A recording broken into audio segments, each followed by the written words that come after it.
Hoje no VHS falamos de António Campos. Conhecido por poucos, desconhecido da maioria, continua a ser a referência maior do documentarismo etnográfico nacional. Com a ajuda da Cinemateca Portuguesa, vamos conhecê-lo um pouco melhor.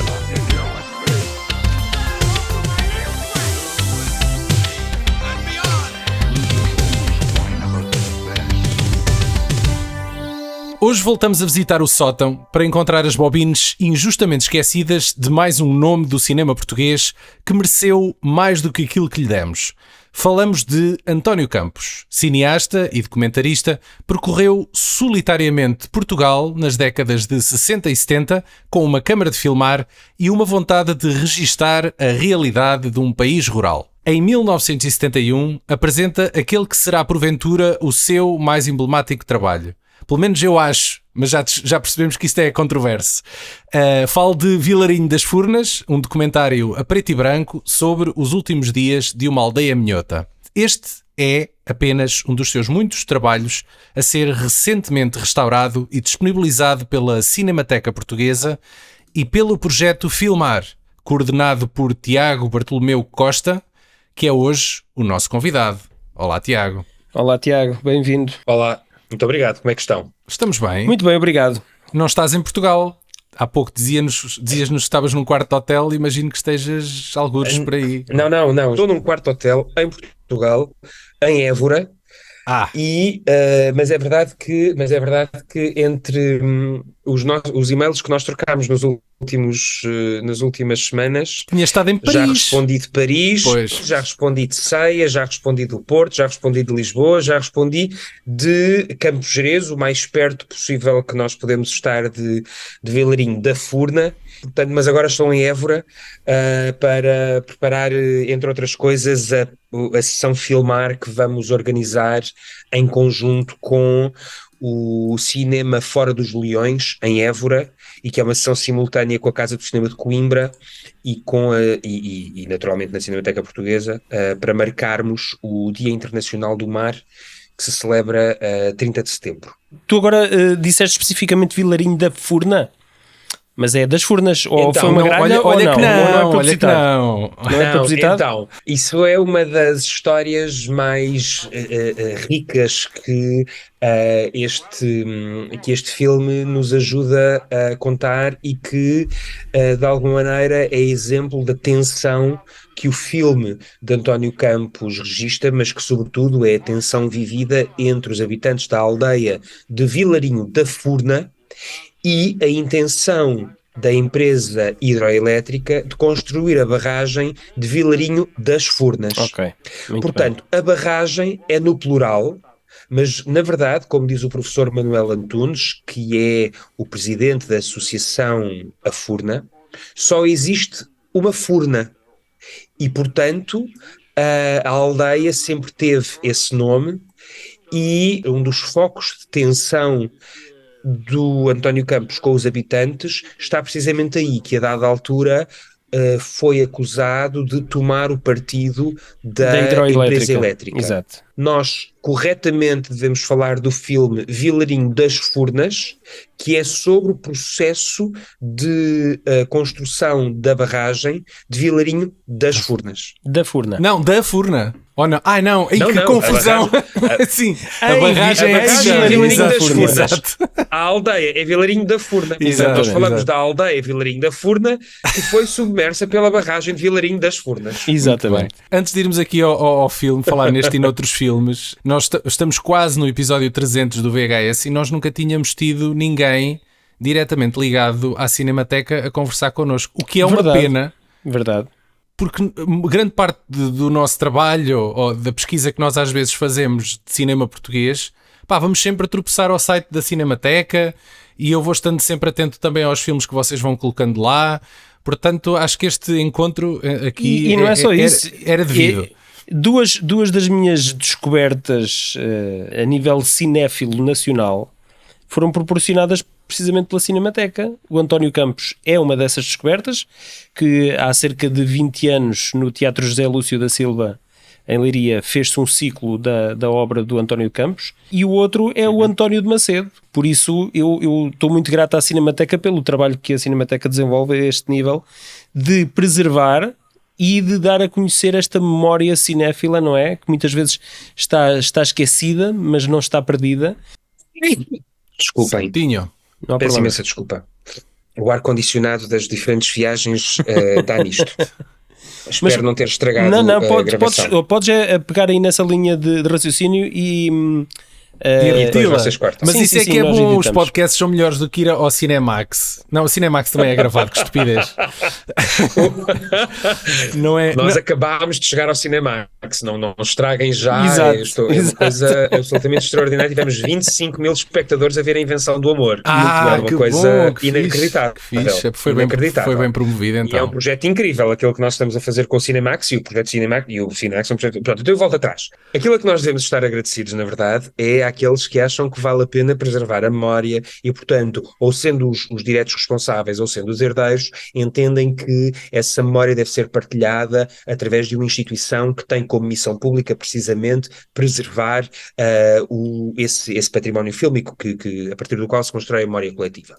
É assim com o António Campos, é assim com o António de Macedo, foi assim com o Paulo Rocha, é assim com muitos realizadores Verdade. e, sobretudo, foi assim com muitos dos arquivos de diferentes instituições que não só depositam na Cinemateca esses materiais, mas que muitas vezes ajudam a própria Cinemateca a preservar e a digitalizar os filmes. Claro, e essa memória acaba por ser a nossa história. Absolutamente. E os dois casos que citas são muito interessantes naquilo que é depois uma outra parte do trabalho, para lá da preservação e do restauro, e agora, no caso, a digitalização, que é a acessibilidade. Os filmes só são acessíveis se forem vistos, não são só acessíveis se tecnicamente ficarem disponíveis na tecnologia que hoje é utilizada. A grande tarefa da Cinemateca de identificação, preservação, restauro, digitalização dos filmes só fica completa quando depois nós podemos encontrar os contextos adequados para apresentar alguns filmes. E, por exemplo, no caso do António Campos, é absolutamente comovente poder levar, como levámos no final de 2022, filmes como Gente da Praia da Vieira, A Festa ou O Tesouro, Sim. a Vieira de Leiria, onde os filmes foram rodados, e na sala de um cineteatro em Vieira de Leiria, estavam lá pessoas que ou haviam participado nos filmes ou eram descendentes daqueles que haviam participado nos filmes. Certo. E de repente esta ideia que hoje é muito presente do cinema expandido torna-se efetivamente real. Claro. Esta devolução às comunidades é aquilo que completa e que permite que esta ideia de depósito e de arquivo se torne qualquer coisa de mais próximo possível que Claro. nós temos de tocar a memória. E se calhar com uma qualidade nunca antes vista. Se calhar com mais qualidade do que aquela com que foram projetados ao início. Absolutamente. Sem nunca, contudo, fazer agora o filme que não se pôde fazer antes. Ou seja, como é que podemos aproximar a experiência de ver um filme de 1971, como é o Vilarinho das Furnas, por exemplo, daquilo que foi a experiência que os espectadores tiveram quando o viram pela primeira vez. A ideia não é fazer deste filme um filme novo, apagando-lhe as rugas do tempo, mas sim retirar aos materiais analógicos aquilo que o tempo carregou neles. Sim, degradação.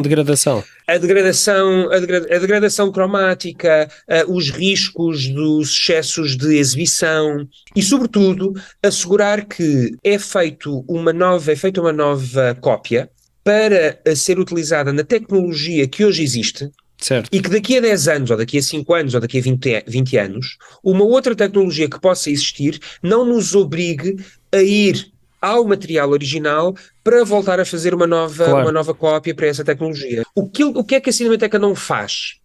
É, por exemplo... meter efeitos CGI como o de George Lucas. Isso vocês não fazem, não é? ou fazer o filme que os realizadores não puderam fazer na altura. Dou-vos um exemplo muito claro. Nós sabemos que o Verdes Anos, do Paulo Rocha, teve cortes por causa da censura. E sabemos exatamente onde é que esses cortes foram feitos. Porquê? Porque na versão que foi apresentada à Comissão de Censura, houve cenas que foram indicadas que elas deviam sair. Mas e essas cenas originais estão preservadas para serem incluídas agora numa E nova essas versão? cenas originais não só estão não só foram rodadas, não só foram escritas, como foram rodadas, como estavam na montagem apresentada ao Comitê de Censura, como foram preservadas. Ótimo, E, portanto, excelente. agora, o que é que nós podemos fazer? Como nós sabemos, como existem provas de que essa era a intenção do realizador, de incluir aquelas sequências no filme para o momento da estreia, nós integramo-la no sítio do guião adequado, mas fazemos uma advertência no início do filme e, naturalmente, vai-se perceber que há uma diferença na qualidade do material. Portanto, o que é que se pretende com estas digitalizações? É dar ao espectador a possibilidade de se aproximar da experiência que os espectadores de então tiveram com o filme que estão a ver. O caso do Vilarinho das Furnas, por exemplo, é um filme que, do ponto de vista da imagem, nós conseguimos recuperá-lo de modo a que essa qualidade seja mais ou menos estável, mas o som do filme é muito problemático, porque os materiais, os recursos técnicos a que António Campos recorreu eram muito frágeis. Quais é que foram as soluções que nós encontramos? Por exemplo, colocámos legendas no filme, Certo. de modo a que aquilo que é ainda hoje, já na altura, mas hoje ainda mais imperceptível, se torne mais claro. Podia-se ter feito outra coisa, podia-se ter feito dobragens, não é? Pois, mas isso não é... Sim, podendo já, legendar acho que já é sempre a adultera- opção sim, menos sim. agressiva. Há uns anos, não sei se vocês se lembram, começaram a passar umas versões coloridas de filmes clássicos Sim, norte-americanos. sim, sim. Eu Epá, lembro-me não de gosto ver na nada. televisão Casablanca. Sim, era não muito gosto nada. exagerado. Mas Ou as A cores Night eram muito, to muito Remember, berrantes. aquele filme do Titanic original, Sim, a preto e branco sim, também. sim. A Cinemateca Portuguesa é um museu. E, portanto, não se vai pedir ao Museu Nacional de Arte Antiga para mudar os quadros. Claro. Portanto, a Cinemateca também não o pode fazer. Sou de Vilarinho, natural, chamado Aníbal Gonçalves Pereira, na era 1969, para contar os usos e costumes desta terra. No final dos anos 60, a pequena aldeia de Vilarinho das Furnas, localizada em pleno Gerês, veria os seus dias contados com a construção de uma barragem. António Campos juntou-se a esta comunidade pastoril e registou durante 12 meses os hábitos e costumes destas gentes obrigadas a mudar de vida para dar lugar à modernidade. Vilarinho morre nas águas que a viram nascer. Tratando-se de uma comunidade isolada, foi fácil realizar o seu filme? Bom, foi de facto bastante difícil. O começo das filmagens coincidiu com o último ano da vida da aldeia e, portanto, havia um ambiente, digamos, um pouco efervescente e que não permitia a introdução ou a recepção de uma pessoa que ia estranho a toda aquela comunidade e com uma máquina de filmar, de gravar, que ia talvez gravar muitas coisas que as pessoas não lhe interessariam dar a conhecer cá fora. Nós percebemos pela filmografia do António Campos que ele é um autor que é um autodidata e que ele cresce de trabalho em trabalho, vai evoluindo e nota-se que há uma enorme paixão na documentação daquilo que são as tradições e ele não tem propriamente um narrador. E aqui em Vilarinho da Furna nós temos uma espécie de narrador presente, mas que é um dos habitantes mais velhos da aldeia, onde eles aguardam a chegada do governador civil porque julgam que estão a dar pouco dinheiro pela expropriação das suas casas.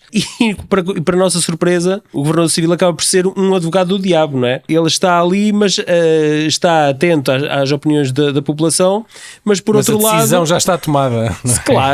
Claro, mas que eles também não devem exagerar e pedir muito. Mas é engraçado aqui esta técnica que o António Campos utiliza, que ele depois também volta a utilizar em Rio de Honor, que é entrevistar as pessoas, deixar que as pessoas contem a sua história e esses próprios entrevistados, mesmo que não apareçam, a narrativa do seu testemunho acaba por narrar a história à medida que vamos vendo imagens do cotidiano de Rio de Honor e aqui também de Vilarinho da Furna. Eu gosto desta forma de caracterização, não havendo um texto escrito, um guião, não é? Para um narrador, é a própria entrevista que narra aquilo que estamos a ver. E acho que é o mais genuíno, não é? A nível daquilo que poderia ser a interpretação. Não estamos a assistir à interpretação de uma pessoa externa, estamos a assistir à interpretação das pessoas daquele lugar. Soa mais autêntico, não é? Nós vimos esperar a visita do nosso governador civil, porque o delegado de Vilarinho lhe foi pedir para vir ver a nossa situação, que íamos ser invadidos por labarrais.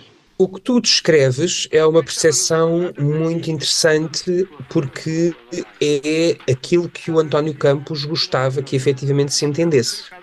Mas não é exatamente aquilo que aconteceu, nem o modo como a aldeia acolheu António Campos, porque entendiam que ele havia sido enviado pela empresa hidroelétrica e que estava do lado da empresa. E, era portanto, era um infiltrado. Exatamente. E, portanto, desconfiaram muitíssimo das suas intenções.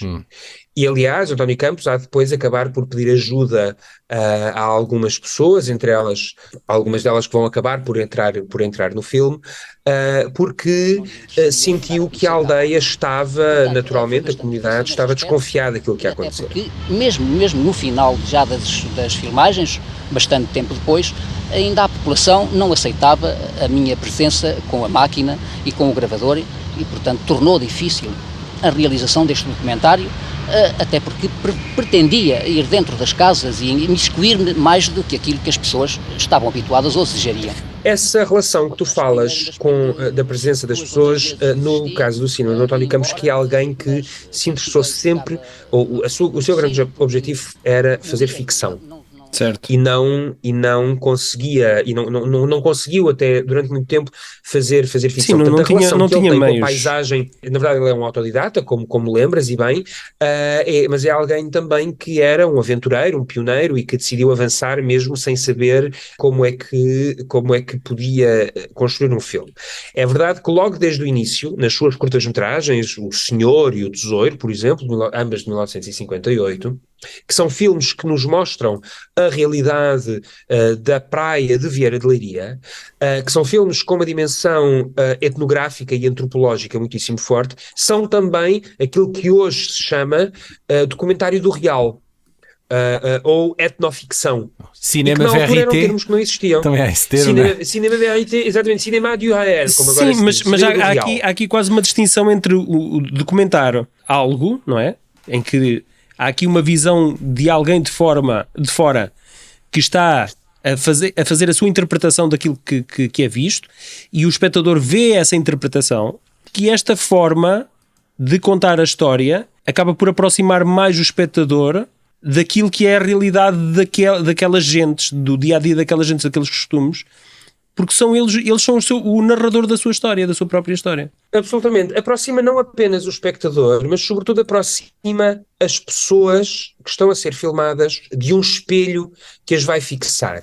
Quando António Campos percebeu que as pessoas tinham uma relação de desconfiança relativamente àquele que poderia ser o seu olhar, ele aproximou-se então daqueles que o poderiam ajudar a explicar que ele queria de facto guardar as memórias daquela comunidade. E há um lado muito bonito no filme que é uma espécie de encenação de atos últimos, porque aquelas pessoas de repente estão a fazer a sua vida cotidiana, mas é a última vez que vão poder afiar fazer uma série de linho, coisas, que vão poder passear, fazer uma série de coisas, e portanto é como se estivessem a representar para uma câmara, enquanto estão a fazer a sua vida, aquilo que está a ser filmado é a realidade do cotidiano, mas é também a fixação de uma memória que vai desaparecer. Dá-me a tua opinião. Achas que para os intelectuais daquela altura aquilo seria uma forma tosca de abordar a temática? Se podia ser visto como um facilitismo?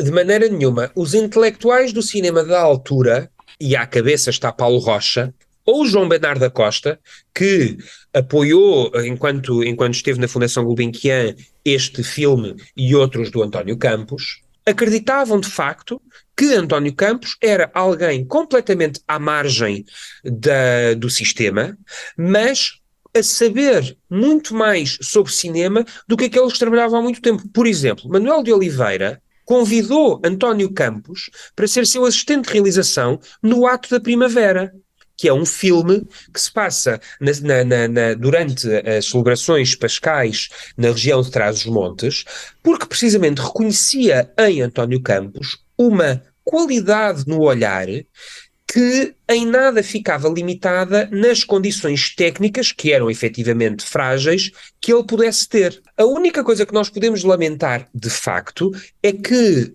a dedicação de António Campos muitas vezes o levou a avançar sem ter todos os meios que pudessem guardar estas memórias de um modo mais próximo ou tecnicamente mais sustentável, para utilizar um palavrão que não se deveria aplicar aqui. Mas precisamente porque ele fez da maneira como fez, os filmes têm uma lógica de sustentação da verdade e de proximidade àquilo que é aquela realidade, que é como se ele desaparecesse dentro da história daquelas pessoas. E esse lado tosco, que é uma expressão muito feliz, é uma espécie de como é que se sobrevive ao dia-a-dia. E só se sobrevive ao dia-a-dia improvisando. Documento número 131. Confirmação feita em 6 de dezembro de 1784, pela Rainha Dona Maria aos habitantes de Redionor. Eu sempre me lembro de ouvir os meus antepassados de dizer que esta aldeia que era uma aldeia só. E quando foi numa época que vieram fazer a divisão das fronteiras, de facto fizeram-na por um riqueiro de Rigaçores, que é que separava. E agora ficaram as duas aldeias separadas. Nas condições dos espanhóis virem cá trabalhar os seus terrenos e os portugueses irem lá trabalhar também os seus. Eu tenho uma história pessoal em relação a Rio do Honor. Falamos de Rio do Honor, tens de dizer falamos de Rio do Honor, exatamente. É para não haver dúvidas. Ambos estes trabalhos de Vilarinho da Furna como Rio do Honor foram baseados nas monografias de Jorge Dias. E eu estudei, na altura eu estava no Politécnico de Leiria e tinha uma disciplina que eu adorava, que é a etnografia, e nós estudámos precisamente também as monografias de Jorge Dias. E eu gostei tanto de estudar um Portugal dentro de outro Portugal, não é? Que eu quis conhecer aquelas gentes. Fui conhecer o local onde tinha sido anteriormente Vilarinho da Furna e fui a Rio de Honor. Chegaste a ver as ruínas das casas? Sim, por acaso. Com curiosidade de ir lá. Por acaso fui numa altura em que deve ter sido um período de seca e dava para ver algumas das edificações. Às vezes dá, quando a barragem desce, dá, sim. Eu fui a Rio de Honor e não tive muita dificuldade a chegar a Rio de Honor. As vias de acesso eram bastante razoáveis. Aquilo é onde? É em que é no norte de Bragança, fronteira com a Espanha. Quase junto à fronteira. É mesmo fronteira com a Espanha. Rio de Honor tens Rio de Honor de abaixo, de baixo e de arriba, que a aldeia é dividida isso pela parece fronteira. quase tipo aquele anúncio antigo do Vila Barro e Vila Riba. É quase isso. Exatamente. Porque é que eles tinham a sua própria lei, a sua forma de se governarem? Porque o acesso era extremamente difícil. E para a minha surpresa já não foi. Eu fui lá no início de 2000 e não tive assim tanta dificuldade. E para grande surpresa minha, estava um Ferrari vermelho estacionado mesmo à entrada da povoação, que era a última coisa que eu iria Chegou esperar. a modernidade a Rio de Honor. Completamente. Havia uma pequena taberna mesmo junto ao pequeno edifício da Junta de Freguesia. E eu tive a sorte de encontrar o presidente da Junta de Freguesia. Não tiveste a sorte, pá. Ele devia ir lá para essa taberna todos os dias. Devia estar lá, não é?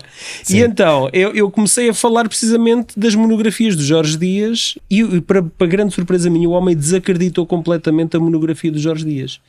Que aquilo que tinha sido uma invenção, que tinha sido uma encomenda do Estado Novo e que o Jorge Dias nunca tinha sequer colocado os pés na aldeia. Será que o documentário foi atrás também? Eu quando voltei, falei com o meu professor e o meu professor ficou para me matar, que eu estava de alguma forma a desacreditar tudo aquilo que era aquilo que ele acreditava também. Revendo o filme hoje, Eu agora estou a vê-lo com outra perspectiva.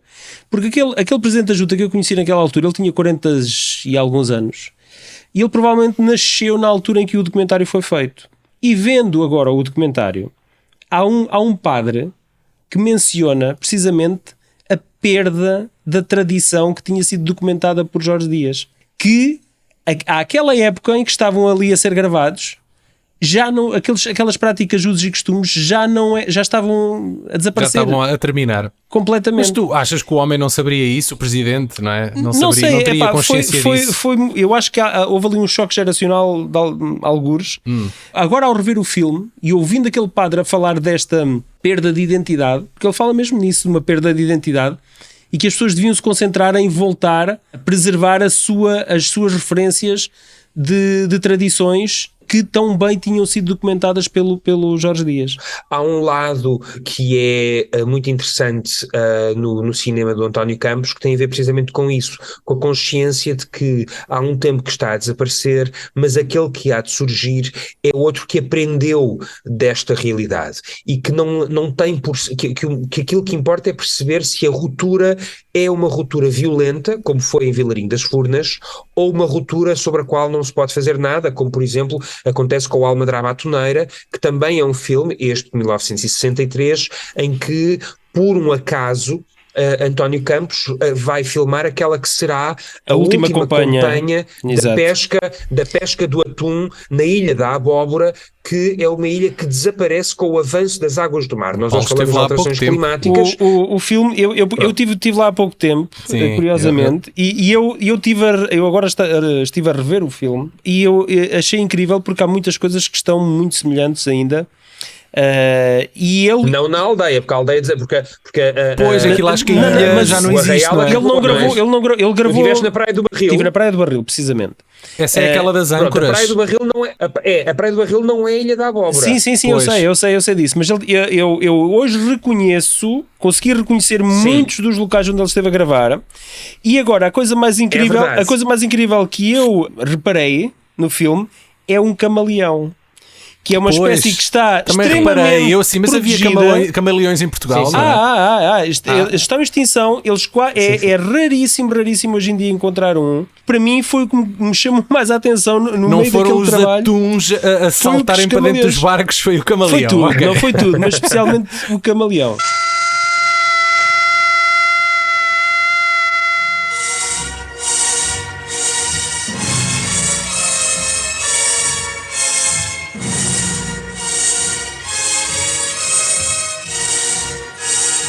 Há um lado no cinema do António Campos que tem muito a ver com isso, que tem a ver com como é que nós podemos olhar para a realidade, para a paisagem, uma paisagem onde se confunde o humano e a natureza, e nela podermos fixar um conjunto de detalhes que nos vão datar de um ponto de vista social e do ponto de vista cultural uma determinada realidade e uma determinada geografia. Certo. É muito interessante como, e estes dois exemplos contrastantes em que que se sabe que vai ser o fim de uma aldeia, que é o Vilarinho das Furnas, e outro que é, por um acaso, a última vez que aquela companhia sai, que é o Almadraba à Toneira. Não há, nem num nem noutro, uma outra intenção que não seja acompanhar. E de que modo é que, através da imagem, nós podemos resgatar a história do seu próprio destino. E no caso do Vilarinho, e no caso do filme Vilarinho das Furnas, há um outro lado, que é a ideia de que aquelas pessoas foram efetivamente enganadas, aquelas pessoas foram efetivamente humilhadas e aquelas pessoas não foram minimamente respeitadas nem naquilo que podia vir a ser um futuro, nem naquilo que são gerações e gerações e séculos de vivência em comum. Já naquela altura existiam naturalmente os filhos de muitas das pessoas que aparecem no filme já estudavam fora. O professor Manuel Antunes, por exemplo, que é o presidente desta associação que eu falava, a Furna, já estudava e é um dos mais reputados investigadores e historiadores na área da antropologia e da história, e que vivia fora, como muitos viviam fora. O que há é ali um sentimento de unidade, de união, que pela destruição da aldeia, que leva a que as pessoas sintam que têm que reclamar-se como parte da história, e que no desaparecimento da aldeia não é só a aldeia que desaparece. Perde-se a identidade daquele povo, Por exemplo, a memória, nós a agora, história deles, não é? Absolutamente. Nós agora, quando fizemos a apresentação em Vilarinho, em Campo Gerês, fizemos uma visita à zona da aldeia. E numa das conversas que eu estava a ter com um dos antigos habitantes, que era um jovem na altura, e que aliás vivia no Canadá, mas agora neste dia 16 de setembro, quando nós fomos fazer a projeção e organizámos uma visita, a dada altura eu estava com um mapa da aldeia, uma fotografia feita numa altura em que a barragem estava com a água mais baixa, e perguntei-lhe o que era aquele edifício que estava do outro lado do lago. E ele disse-me que era a escola. E de repente tu percebes que não estamos só a falar de uma comunidade que desaparece, nem da casa onde tu viveste que já lá não estás. Estamos também a falar do modo como tu constróis a tua identidade a partir dos sítios, a partir dos cheiros, a partir das geografias, a partir dos pontos de referência, e que isso desaparece. E que, se a isto for acrescentado a humilhação de uma indemnização que não permitiu sequer que pudessem reconstruir uma vida a seguir, e que o modo como o regime e a empresa hidroelétrica venderam a ideia de que aquela barragem, por mais verdade que isso fosse, que aquela barragem ia servir para a evolução e para o progresso daquela região, mesmo que isso implicasse o sacrifício, o desaparecimento, não é só a deslocalização da aldeia, é a morte, o desaparecimento, a retirada, o extirpar e a violência das pessoas ficarem sem memórias. E isso é que é trágico. Porque, efetivamente, nós podemos deslocalizar-nos de um sítio para o outro. Aquilo que nós não podemos é levar connosco os sítios de referência. E que o que é mais extraordinário é que em Vilarinho das Furnas o regime não tinha poder para intervir numa comunidade que se organizava do ponto de vista social, jurídico, religioso, comunitário, político, de forma absolutamente autónoma e à margem de tudo aquilo que eram os preceitos e as regras de um regime que vivia sob o jugo de uma só lei. Claro. O povo é quem mais ordena. É verdade. Eu começo a achar é que o António Campos é o nosso James Cameron e Vilarinho da Furnas é Pandora, não é? E a modernidade vem lá para embarcar tudo. Eu começo a olhar para a história de Vilarinho da Furna como sendo um povo que era nativo e chega um invasor. É um invasor estrangeiro que coloniza. É completamente. É danças com lobos e é uma história que se repete constantemente um pouco em todo lado. Completamente. Há naquelas pessoas um sentimento de que a vida foi efetivamente interrompida. Ao levarmos o filme de novo ao local onde ele foi rodado, podemos, através dele, criar um conjunto de ações que chamam outras pessoas de outras zonas do país que de repente foram fazer a visita guiada, que assistiram à sessão ao lado de pessoas que são de lá. Entre 1 e 4 de outubro, nós vamos organizar com o município de Terras de Bor, em articulação com o Plano Nacional de Cinema e com a Cinemateca Júnior, um conjunto de ações que vão mostrar o filme às comunidades jovens, às escolas que nunca o viram, vão poder agora viver uma memória herdada, já não como um trauma, mas qualquer coisa que a realidade destes miúdos, destas crianças, destes jovens, é já outra. A comunidade também são aqueles como nós, que não sendo lá, viram o filme e que de repente entendem que há uma parte do país e da sua história que não conheciam e que ajudou a forjar um princípio de identidade e de resistência que teve, em alguns casos, heróis que nem sequer tiveram direito a aparecer, nem sequer numa nota de rodapé. E isso, apesar de tudo, o cinema ainda pode fazer, porque é uma arte absolutamente imaterial, absolutamente atemporal. As nossas referências, a nossa capacidade de interligar as coisas, vai acrescentar camadas a filmes que tiveram como razão principal de existir uma vontade de não permitir que aquela história desaparecesse. Vilarinho da Furna viverá. É isso. É isso. Olha, queria ter feito aqui um paralelismo ao início, mas deixei para agora, mas faço agora. Aqui ao meu amigo Paulo, que é a relação de proximidade que tu tens com o António Campos. Não sei se te apercebeste disso, mas vocês têm muita coisa em comum. Quem acompanha o nosso podcast saberá que Paulo Fajardo é também ele um cineasta, tem também um longo trabalho de cinema documental e não só. E eu encontrei aqui paralelismos contigo. Se não, vejamos. Ambos viveram e trabalharam como cineastas em Leiria. Check. Sim. Ambos têm uma forte ligação à terra e às tradições rurais. Check. Verdade. Filmaram pesca tradicional. Check. Verdade. Foram até ao interior de Portugal filmar a extinção de uma atividade. Lembremos-nos, por exemplo, do trabalho Ainda há Pastores, com quem o Paulo colaborou com o Jorge Pelicano. Não sei se o Tiago alguma vez viu esse documentário, mas tem lá a forte contribuição sim, senhor, do Paulo. Mas não sabia desta. Estou a pensar que devíamos integrar o Paulo no filmar também. Não, mas eu acho que o Daniel está a guardar a última ligação mais próxima ao António Campos. Para o fim. Tem mais uma, mas porque tu podes completar. Estas não eram suficientes.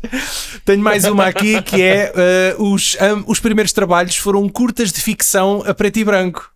Há mais alguma, Paulo? É verdade. Eu acho que de todas essa é a mais fraquinha. Todos os estudantes de cinema ou aspirantes a cinema fazem curtas a preto e branco, não é? A preto e branco é... Exatamente. Vamos ver curtas de final de curso. É artístico, não é? A preto e branco. Exato. Não, mas eu em 2000 e pouco, eu fui convidado pelo Teatro José Lúcio da Silva e pelo município de Leiria para preservar, entre aspas, um trabalho que a Cinemateca não deve ter, precisamente do António Campos, que se chama Teatro José Lúcio da Silva, lançamento da primeira pedra. Não sei se já ouviste falar nisso. Eu não te quero desildir, mas tenho aqui. Não te quero desildir. Mas olha, esse não aparece, por exemplo, no IMDb. É de 64. Não. É de 64. Podias ter introduzido no IMDb, Paulo. Ele tem aqui umas coisas que é tipo incêndio no auditório antigo da Fundação Carlos de Gulbenkian. Porque ele trabalhou durante muitos anos na Carlos de Gulbenkian. 100 anos de pintura francesa. Isso é tudo trabalhos técnicos na Carlos de Gulbenkian. Exatamente. Mas o que é que acontece aqui? Havia uma bobine gravada em bruto do dia em que foi lançada a primeira pedra. Houve uma cerimónia em que o próprio José Lúcio da Silva, que financiou a construção do Cineteatro, todo esse evento foi documentado pelo António Campos. Ele gravou sem som e essa bobine foi descoberta pelo antigo projecionista, que é o Sr. Eduardo. Eles descobriram essa bobine de 16mm, 2000 e pouco. Na altura eu julgo que foi pelo MIMO, Museu de Imagem e Movimento. Não, isto era suposto ser uma conversa sobre o António Campos. Está-se a revelar uma coisa absolutamente fascinante. Eu sabia que ia gostar desta parte. Se descobre que existem... Eu sabia que ia gostar desta parte. Descobrem até inéditos. Já fui verificar aqui no sistema que eu consigo verificar agora, fora da Cinemateca, ele não está lá. Certo. Mas não quer dizer que não exista, mas vou já perguntar se ele existe. Mas o que é que tu fizeste? Qual foi... Agora, o que é que eu fiz? Eu com o projecionista fizemos uma projeção em que eu fiz primeiro, fizemos uma projeção de teste para eu definir o enquadramento e depois gravei em digital o filme. Então, ainda por cima o podcast é vosso, portanto, eu não sei se vocês fazem isto a todos os convidados, vão dizendo a cada um deles que tem qualquer coisa guardada numa VHS qualquer. Não é VHS, é mesmo em digital, já foi em digital. Mas pronto, não sei se esta é uma surpresa que vocês guardam para cada um dos convidados que têm, mas no caso do convidado em causa, eu diria que era muito importante que conseguisse identificar onde é que isso está e poder-se ver o que é que se pode fazer com isso, claro. Eu conseguirei arranjar o ficheiro. Eu não sei se vocês vão aproveitar esta parte para a conversa, mas eu acho isto fascinante. Sim, isto Claro. é quase arqueologia cinéfila. Estamos a encontrar, não é? Estamos a descobrir as coisas em tempo Isto é arqueologia ao vivo. Isto é arqueologia ao O vivo. maior problema é esse, é que eu tenho milhares e milhares de arquivos. Pois, milhares. eu sei, esse é que é o problema, ó, Tiago, Milhares. é que mais depressa se encontra uma bobina perdida do António Campos aí num sótão qualquer do que no arquivo pessoal do Paulo, que aquilo não é fácil. Mas acontecerá. Deixa-me só lembrar que existe um documentário chamado Falamos de António Campos, realizado por Catarina Alves da Costa, Exato. que eu tropecei nele por acaso porque ela Exatamente. colocou na conta dela no Vimeo, portanto pesquisem. Eu gostei bastante do documentário porque Que está editado pela Midas. DVD? Está editado pela Midas. isso eu não sabia. Mas pronto, eu vi DVD. a versão que a realizadora É verdade. colocou no Vimeo e é talvez Sim. a forma mais Sim. completa, se nós quisermos conhecer de uma vez só o percurso do A versão que ela realizador. colocou é o filme. Para conhecer os diferentes Sim, trabalhos sim. do António Campos, porque tem imensos clipes e entrevistas aos sobreviventes. É verdade. E sim, é, sim. e é muito giro. É não verdade, sei isso é verdade. se o Paulo também chegou a ver o documentário. E é mas- verdade. Vi hoje, Boa. está fresquinho. Ok. Diz-me lá então, Tiago, o que é que existe, o que é que neste momento pode ser visto? O filme Vilarinho das Furnas está disponível gratuitamente no site da Cinemateca até 4 de outubro. Basta lá ir. Até 4 de Sim. outubro, exatamente, com legendas, para além das legendas em inglês, francês e castelhano, também em português e adaptadas para a comunidade surda e não ouvinte, Uhum. portanto com audiodescrição. Depois, para quem ainda conseguir, no dia em que estiver a ouvir este episódio, eventualmente as boxes dos operadores ainda guardarão A Invenção do Amor, que passou No dia no programa 21 Cinemax. 21 de setembro, não é? Passou no dia 21 de setembro. Exatamente, passou no dia 21 de setembro e que repetiu no dia, na madrugada do dia 25 de setembro. E que permitiu, com algum orgulho digo, que 25 mil pessoas viram A Invenção do Amor na RTP2. Eu fui uma dessas pessoas. Eu fiquei impressionado com esse trabalho, porque é ficcional, portanto é Sim. um dos momentos em que o António Campos realiza uma história baseada num conto. Num poema do Daniel Filipe, sim. É. Obrigado. É impressionante como é que é uma história claramente de crítica ao regime, a qualquer regime Sim. totalitário, Sim. e aquilo passa antes do 25 de Abril. Acho que é Não incrível. passa, não passa. Essa Ai, é que é a não? questão. É de 66. O filme é de 66. Ele percebeu que o filme ia ser um problema e retirou o filme de circulação. Ah, caralho. Então, mas, E portanto, sim. o filme não chegou a ser estreado. O filme é de 1965 e o que acontece é que ele depois utilizou as imagens desse filme juntamente com outras do Senhor de 1950, do Tesouro de 1958 e integra-as num filme que é o Gente da Praia da Vieira, que nós já falámos aqui, para precisamente com os mesmos atores da Invenção do Amor fazer uma viagem por aquilo que é um território agora já a viver a efervescência da Revolução. E portanto esse filme, essa Invenção do Amor é um filme que mostra precisamente como era possível acreditar que existiam bolsas de arte, de respiração, para que as pessoas pudessem, sobretudo quem era criativo, pudesse resistir. E é um filme de ficção científica. É um filme de a ficção própria banda científica. sonora É o 1984, é uma versão do Exato. 1984 do George Orwell. E eu notei, é o É Children verdade. of Men do Alfonso Cuarón, o final, que eles chegam ao mar e são levados naquele barco, não é? Imaginemos nós, aquilo é um final lá de Children of Men. Exato. E é um filme que nós vamos apresentar nos próximos meses com alguma regularidade. E depois, no dia 14 de outubro, o festival Close Up em Vila Nova de Famalicão vai abrir a sua edição com um cineconcerto do Sétima Legião, que vão fazer um congresso, disparado, vão fazer um concerto de regresso e que vão musicar precisamente o Tesouro do António Campos no dia 14 de outubro em Famalicão. Portanto, e depois vamos apresentar, para quem porventura quiser ir até à Galiza, ao Festival dos Mares do Fim do Mundo, na vila de Ustes, vamos apresentar o Almadraba Atoneira no dia 5 de novembro. Portanto, estas são assim as datas mais próximas para os filmes do Campos. Campos, que é um realizador ao qual nós estamos a voltar com imensa regularidade, porque se nunca esteve esquecido, agora é visto com uns olhos e com uma capacidade de entendermos melhor aquilo que ele quis tratar,